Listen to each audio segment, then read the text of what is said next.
നമസ്കാരം. വെളിച്ചം ചാനലിലേക്ക് സ്വാഗതം. 2026 ജൂൺ 22, 23, 24, 25 തീയതികളിൽ ധനുരാശിക്ക്, ധനുലഗ്നത്തിനും, ധനുലഗ്നം എന്ന് പറയുമ്പോൾ ധനുരാശി എന്ന് പറയുമ്പോൾ മൂലം, പൂരാടം, ഉത്രാടം, ആദ്യപാദം. ഓക്കെ, ഇടിവെട്ട് സൗഭാഗ്യമാണ് വന്നേക്കുന്നത്. ഇത് സംഭവം ഈ ലഗ്നം, ധനു ലഗ്നം ഏതാണെന്ന് നിങ്ങൾക്ക് തിരിച്ചറിയാൻ അറിയില്ലെങ്കിൽ ഞാനുമായിട്ട് വാട്സാപ്പിൽ ബന്ധപ്പെട്ടാൽ നിങ്ങളുടെ ജ്യോതിഷപരമായ സംശയങ്ങൾക്കൊക്കെ മറുപടി പറയുന്നതാണ്. ഫോൺ വിളിക്കരുത്, അതിന് പകരം വാട്സാപ്പിൽ ബന്ധപ്പെടുക. എൻ്റെ വാട്സാപ്പ് നമ്പർ 9847291363. അതുപോലെ തന്നെ ഇതുപോലുള്ള സുവർണ അവസരങ്ങൾ ചൂണ്ടിക്കാണിക്കുന്നതിന് ഞങ്ങളുടെ ചാനൽ ദയവായി സബ്സ്ക്രൈബ് ചെയ്യുക. അതുപോലെ തന്നെ ഹൈപ്പ് ചെയ്യുക എന്ന് പറയുന്ന പുതിയൊരു പരിപാടിയുണ്ട്, അതും ചെയ്യുക. അതുപോലെ തന്നെ ഷെയർ ചെയ്യുക, അതുപോലെ തന്നെ കമൻറ്റ് ചെയ്യുക. ഓക്കെ, അപ്പോൾ ധനുരാശി, ഇവിടെ മാറ്റങ്ങൾ വന്നിരിക്കുന്നത് ഇതാണ്. നമുക്ക് 6 ഗ്രഹങ്ങളുടെ അനുകൂലാവസ്ഥ ഇപ്പോൾ ഡയറക്റ്റായിട്ടുണ്ട്. അപ്പോൾ അതുകൊണ്ടാണ് നമ്മൾ പറയുന്നത് ഇടിവെട്ട് സൗഭാഗ്യം. അതിൽ തന്നെ ഒരു പ്രത്യേകതയുണ്ട്. ചൊവ്വയാണ് ഇവിടെ സ്റ്റാറായി മാറിയിരിക്കുന്നത്.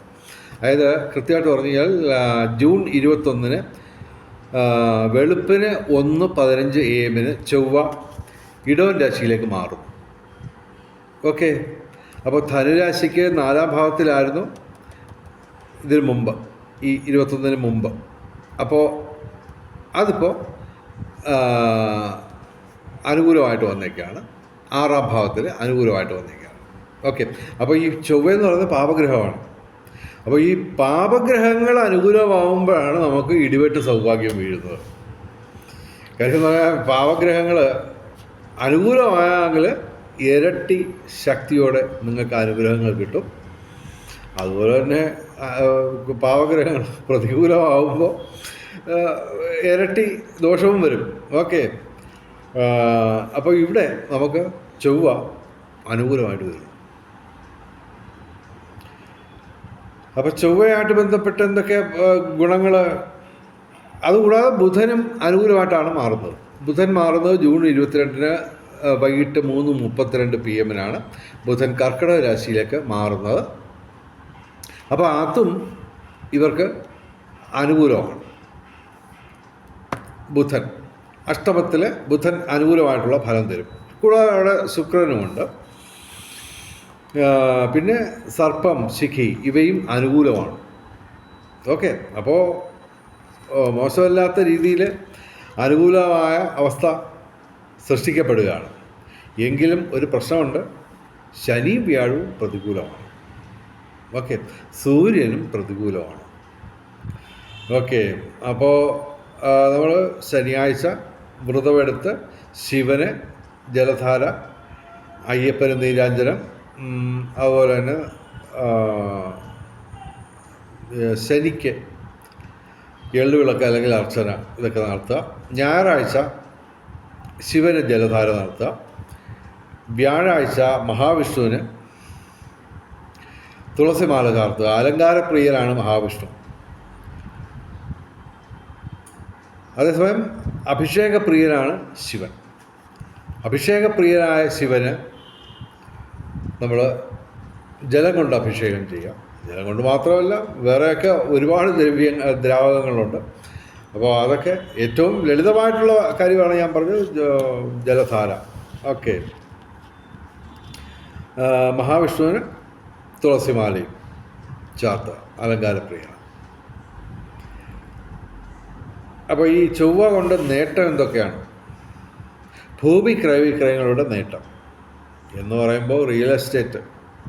ഞാൻ പറയാതെ തന്നെ നിങ്ങൾക്കറിയാം, ഒരു ഭൂമി കച്ചവടമൊക്കെ നടക്കുക എന്ന് പറഞ്ഞു കഴിഞ്ഞാൽ വർഷത്തിൽ ഒരെണ്ണം പോലും നടന്നു തരത്തില്ല. പക്ഷെ നടക്കുമ്പോൾ അത് ഇമ്മിണി ഒരു 1.5 ടേൺ ഓവറായിരിക്കും. എങ്ങനെയായാലും ലക്ഷം കിടക്കും. പിന്നെ ഭാഗ്യമുണ്ടെങ്കിൽ കോടികളും ടച്ച് ചെയ്തെന്ന് വരും. അപ്പോൾ ആ ഭൂമി ക്രയവിക്രയങ്ങളുടെ നേട്ടം ഉണ്ടാകും. രാഷ്ട്രീയ രംഗത്തും പൊതുരംഗത്തും വലിയ ഉയർച്ച വരും. ഇത് ഏകദേശം 45 ദിവസമാണ്. ജൂൺ 21 തൊട്ട് ഏകദേശം 45 ദിവസമാണ് ചൊവ്വ അനുകൂലമായിട്ട് നിൽക്കുന്നത്. ഓക്കെ. അതുപോലെ ബുധൻ, പിന്നെ അത് മാത്രമല്ല, നിയമപരമായ എന്തെങ്കിലും കുരുക്കുകൾ ഇപ്പോൾ ഉണ്ടെങ്കിൽ അതും നമുക്ക് സോൾവ് ചെയ്യാൻ പറ്റുന്ന ഒരു കാലഘട്ടമാണ്. ഓക്കെ. അതുപോലെ തന്നെ നമുക്ക് ബുധൻ ഇവിടെ അഷ്ടമത്തിലാണ്. അഷ്ടമത്തിൽ ബുധൻ അനുകൂലമായിട്ടുള്ള ഫലം തരും. അതായത് ഈ സംസാര കലയുമായിട്ട് ബന്ധപ്പെട്ട് തൊഴിൽ ചെയ്യുന്നവർക്ക് നേട്ടം, അഡ്വക്കേറ്റുമാർ, അതുപോലെ തന്നെ അധ്യാപകർ, കലാകാരന്മാർ, രാഷ്ട്രീയക്കാർ, അതുപോലെ ബിസിനസ്സുകാർ, ബിസിനസ് എക്സിക്യൂട്ടീവ്സ്, പിന്നെ സെയിൽസ്മാൻ, സെയിൽസ് ഗേൾസ്, ഇങ്ങനെയൊക്കെയുള്ള പിന്നെ മാധ്യമപ്രവർത്തകർ. ഓക്കെ. അപ്പോൾ അവർക്കൊക്കെ നേട്ടമാണ് ഇവർക്ക് ഈ ബുധൻ അനുകൂലമായിട്ട് വരുമ്പോൾ. അപ്പോൾ പുതുതായിട്ട് നമുക്ക് ചൊവ്വയും ബുധനുമായി അനുകൂലമായിട്ട് വന്നിട്ടുണ്ട്. പിന്നെ ചന്ദ്രൻ ഇവിടെ ഈ ദിവസങ്ങളിൽ അനുകൂലമാണ്. അതുപോലെ തന്നെ ഇവർക്ക് കലാസാഹിത്യ രംഗത്തും ബൗദ്ധിക രംഗത്തും വിദ്യാഭ്യാസ രംഗത്തും ഒക്കെ ഉയർച്ചയുണ്ടാവും. വിവിധ സ്രോതസ്സുകളിൽ നിന്ന് ധനവരവുണ്ടാവും. അതുപോലെ തന്നെ ഭാഗ്യ പരീക്ഷകളിൽ സാധ്യതയുണ്ട്. ഓക്കെ. എന്ന് പറയുമ്പോൾ പ്രധാനമായിട്ടുള്ള ഭാഗ്യ പരീക്ഷ എന്ന് പറഞ്ഞാൽ ലോട്ടറി തന്നെ. പക്ഷേ ഞാൻ എല്ലാവരുടെയും പറയുന്നത്, നിങ്ങൾ ഞാൻ പറഞ്ഞെന്ന് വിചാരിച്ചിട്ട് ലക്ഷക്കണക്കിന് രൂപയ്ക്ക് ലോട്ടറി ഒന്നും എടുത്ത് കളയരുത്. ഒരെണ്ണം എടുക്കാവുള്ളൂ. അപ്പോൾ ഇന്ന് 50 രൂപയ്ക്ക് ഒരു ലോട്ടറി എടുത്ത് 5000 അടിച്ച് കഴിഞ്ഞാൽ ആ 5000 എടുത്ത് ഒരുമിച്ച് വീണ്ടും ടിക്കറ്റ് എടുക്കരുത്. ഒരിക്കലും അങ്ങനെ ചെയ്യരുത്. ഇന്ന് 50 രൂപയ്ക്ക് എടുത്ത് 5000 അടിക്കുകയാണെങ്കിൽ, അല്ലെങ്കിൽ 1 ലക്ഷം, 1 കോടി, 10 കോടി, 100 കോടിയൊക്കെ അടിച്ചാൽ അടുത്ത ദിവസവും നമ്മൾ 50 രൂപയ്ക്ക് ലോട്ടറി എടുക്കാവുള്ളൂ. ഒരെണ്ണേ എടുക്കാവുള്ളൂ. അടിക്കാമെങ്കിൽ അത് അടിച്ചിരിക്കും. കിട്ടുന്ന കാശ് നമ്മൾ സേവ് ചെയ്യാം, ബുദ്ധിപൂർവ്വം അങ്ങനെ ചെയ്യാം. പിന്നെ റിയൽ എസ്റ്റേറ്റ് പറഞ്ഞു വരുമ്പോൾ അതും ഭാഗ്യപരീക്ഷണമാണ്. പിന്നെ തീർച്ചയായിട്ടും ഷെയർ മാർക്കറ്റ്, അതിൽ ഞാൻ കൂടുതൽ സജസ്റ്റ് ചെയ്യുന്നില്ല. കാര്യം ഷെയർ മാർക്കറ്റ് എന്ന് പറഞ്ഞാൽ ഭയങ്കര ഫ്ലക്ച്വേഷൻസ് ഉള്ള, ഭയങ്കര റിസ്ക്കുള്ള ഒരു മേഖലയാണ് ഷെയർ മാർക്കറ്റ്. എങ്കിലും നമുക്ക് ലോങ് ടേം ഇൻവെസ്റ്റ്മെൻറ്റ് ചെയ്യാം. അതാകുമ്പോൾ ഇപ്പോൾ നമുക്ക് അതുപോലെ തന്നെ കടമെടുത്ത് ഒരിക്കലും ഷെയർ മാർക്കറ്റിലൊന്നും കൊണ്ടുവന്ന് ഇടുകയും ചെയ്യരുത്. അത് പിന്നെ കൂടുതൽ പ്രശ്നമാവും. അപ്പോൾ ഭാഗ്യപരീക്ഷങ്ങൾ സാധ്യതയുണ്ട്. ഭൂമിക്രയ വിക്രയങ്ങൾ ഇതുണ്ട്, ഭാഗ്യമുണ്ട് എന്ന് പറയുമ്പോൾ ലക്ഷക്കണക്കിന്, കോടിക്കണക്കിന് വരെ ടേൺ ഓവർ ഉണ്ടാകാനുള്ള സാധ്യതയാണ് ധനുരാശിക്ക് വന്ന് ചേർന്നേക്കുന്നത്. അപ്പോൾ ഇതൊക്കെ പറഞ്ഞു തരുന്നതിന് ഞങ്ങൾക്ക് ഞങ്ങളുടെ ചാനൽ സബ്സ്ക്രൈബ് ചെയ്യാം. ഓക്കെ. പിന്നെ ഭൗതിക സുഖങ്ങൾ, അങ്ങനെ നിരവധി നേട്ടങ്ങൾ, 6 ഗ്രഹങ്ങൾ ഇവിടെ ഈ 4 ദിവസങ്ങളിൽ ശക്തമായിട്ട് ധനുരാശിക്ക് അനുകൂലമാണ്. അപ്പോൾ ബുദ്ധിപൂർവം, കൗശലപൂർവം, വിവേകപൂർവം ഈ അവസരങ്ങൾ ഉപയോഗിക്കാം. ഓക്കെ. അപ്പോൾ തൽക്കാലം ഞാൻ വിടവാങ്ങുന്നു.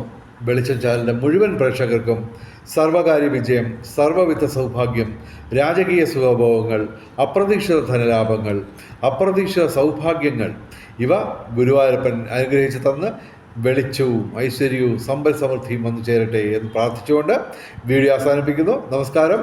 ശുഭദിനം.